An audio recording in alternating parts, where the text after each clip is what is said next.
জায়দারে, না না তোরে কিছু বলবো না, আমার ভাই হুসাইন কই? হুসাইনকে ডেকে ডেকে আমার পাশে আনো। হুসাইন খবর পাইয়া দৌড়াই আইসা দেখে বড় ভাইয়ের সমস্ত চেহারা সবুজ হয়ে গেছে। একটা চিৎকার মারছে, মা মা গো, তোমার দোয়া বুঝি আজকে কবুল হয়ে যায়। দৌড়ে যাইয়া হাসাইনের গলায় ধরছে, ভাই রে ভাই, কে তোমার এই অবস্থা করেছে? আমি হুসাইন তার প্রতিশোধ নিব।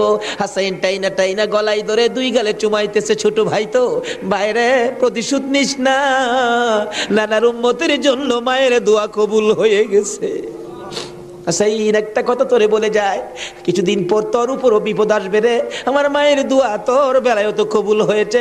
হাসাইন, যেদিন বিপদে আসবে রে, কেউ তো তোর পাশে আসবে না রে হুসাইন। এদিন আমি তো ভাই কাছে থাকতাম, আমিও তো দুনিয়ায় থাকতেছি না। হুসাইন রে, বেশি বিপদে পড়ে যখন কলিজার মধ্যে অশান্তি লাগবে, দুনিয়ার কাউরে ডাকিস না, নানা নানা কইয়া ডাকিস, কলিজায় শান্তি পাবে। হাসাইন দুনিয়ার থেকে বিদায়। জি চক্রান্ত করে হুসাইনকে কিভাবে মারা যায়, হাসাইনকে মদিনায় ফালাইয়া, হুসাইনকে তো মদিনায় মারা যাবে না, চক্রান্ত করে ইবনে জিয়াদকে ডাক দিলেন। কুফা নগরীর গভর্নর, তুমি একটা কাজ করো, আমি ডাকলে তো আসবে না, কুফা নগরীর মানুষ দিয়া